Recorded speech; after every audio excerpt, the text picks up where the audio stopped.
Hi everyone, this is Ashish. In my first video, I explained why I switched from finance to focusing on food and nutrition as drivers of long-term health. Today, I want to share what I have been learning about how our food systems have evolved and two key issues that I believe warrant our urgent attention. So let's get into it. So our first problem is pesticides and chemicals in our food. See, in 1970s, India needed the green revolution to solve our food shortages. So we focused on high yield crops using agrochemicals, pesticides to boost production, and it was right at that time. But what happened was these tools, which should have been emergency measures, kept becoming default. We used more and more of these pesticides, pests became resistant, and we had to use heavier chemicals and pesticides. And it gradually so happened that as consumers, we stopped questioning the shift. So a short-term solution at that time eventually became a long-term problem for us. See, I come from a farming background, so let me give you a recent anecdote. So a little while back, I was in my hometown visiting our farm with my father, and as we got down there, we were basically carrying medicine for spraying on the crop of the season. So as we got down from the car, I started opening the boot to take out the box of medicine, but my father stopped me and said, "Don't touch it, it's poisonous, it can create some problem, let our helper come and get it." See, this struck me very hard because this is the exact chemical which would have been sprayed on the field there and multiple times during the cycle, and eventually that food would have come back to our kitchen. So after that, I went and spoke to my other family friends who were there in the same business, distribution of seeds, fertilizers, and some other farmers associated with them. And they all understood. They knew it was poison. There was awareness. They knew it would cause problems, but they just shrugged and said, "This is how it is. We have to use it. Otherwise, the produce will not be there and we will suffer losses." So that's how accustomed we have become to these pesticides. That's the state of our agriculture today. And there are well documented examples of these pesticides causing widespread damage with consistent usage. Let me just touch upon two of them.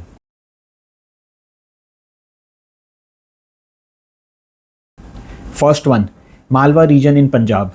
This region saw extensive usage of pesticides over last decade and a half, and the result that these chemicals have now completely entered the ecosystem. They are in the groundwater, they are in the cow's milk, they are in the mother's milk, they are everywhere. We had cancer cases spiking in the region. Newborns were coming with disabilities and even dead.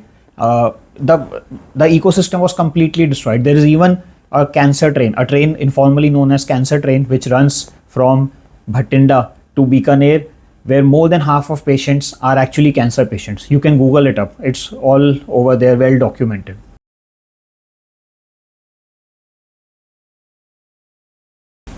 Second example, there is a district called Kasargod in Kerala where there was a government sponsored program to spray a chemical named Endosulfan. It's banned right now, but it was sprayed through helicopters for 25 years to promote cashew plantation in the region. And the chemical actually seeped through the ecosystem completely. It was a full scale ecological disaster. Wildlife completely disappeared. People had increasing cancer cases, deformities, newborns with neuro issues, some newborns born even dead. So very, very sad and horrifying example. Supreme Court eventually recognized the damage and after litigation ordered 500 crores of compensation for the victims in that region. But money obviously cannot undo the damage which this extensive usage of pesticides over decades caused for that region. So I am not trying to create any panic here. What I'm trying to do is to make myself aware and to spread awareness, because what is needed is for us to pause and ask and check whatever is coming into our houses, into our kitchens, into our food. Is it chemical free or does it have chemicals which our body should not have to take and is not designed to handle? So it's only if we ask questions and be a bit more mindful that we can do something about this problem. Now, the second problem with our food is ultra processing. Today, we have adopted several techniques to support global food trade, and which means extending shelf life, making food look uniform across the globe, and then making it more jazzy through colors, fragrances, textures to make it even more exciting. But what has happened is that these techniques have affected the nutritional value of our food. Even raw ingredients, atta, dal, oils, spices, things coming into our kitchens are today processed, and not just normally processed but used using chemicals, industrial gases, which basically reduce the nutritional value of those ingredients even in the home cooked food. And then we obviously have the processed, packaged, value added stuff, which includes all kinds of additives, chemicals, which our body should not have to deal with. Let's take one example. Suppose we have matar paneer sabzi made at home. How many of us will be comfortable keeping that in our fridge for 4 days and then taking it out of the fridge and eating it? No one, right? We will most likely throw it away. But why is it that we are comfortable buying ready to eat sabzi packets and consuming it after 15 days, 30 days? And I am myself guilty.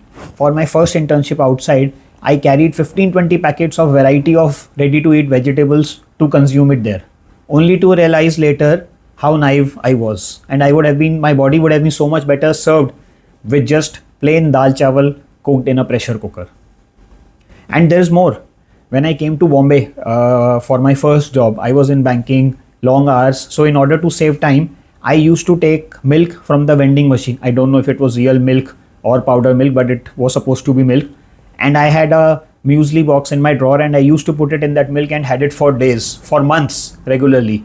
Again, to realize, what torture I was taking my body through. And in the evenings or on weekends, I had instances where from supermarkets, I picked up juice packets which claim to have 100% real juice with 6-month shelf life, and had like 2 glasses of it, again to realize how much of a fool I was making of myself. So let's think about what we are doing with ourselves here.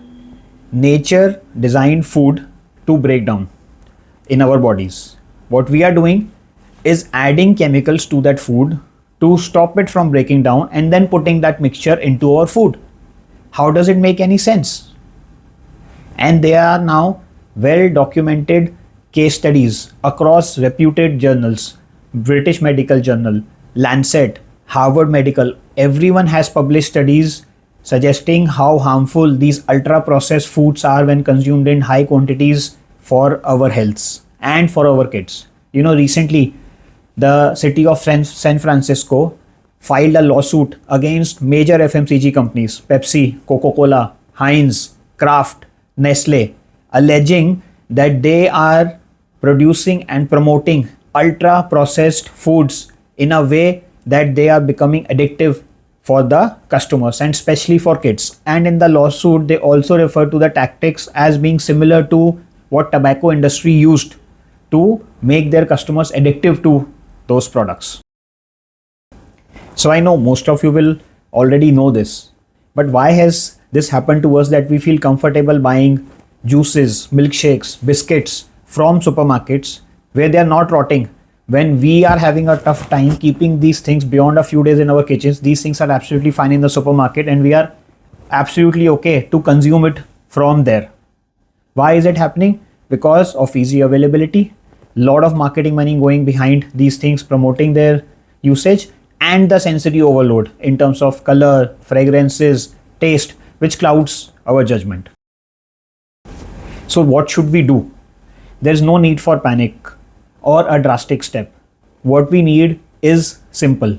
We just need to be more cognizant, bit more aware, and pause to ask questions. We need to pay a little bit more attention to our shopping baskets, which is generally an outsourced task. We need to pay attention, spend 5 minutes, 10 minutes just questioning what is coming into the house and is it actually beneficial for us or not so much. So I would leave you with just one thought or one question. Is there one thing, only one item which is regularly consumed in your house and is harmful and you know about it? Is there something that you can and will do about it for the sake of your and your family's health?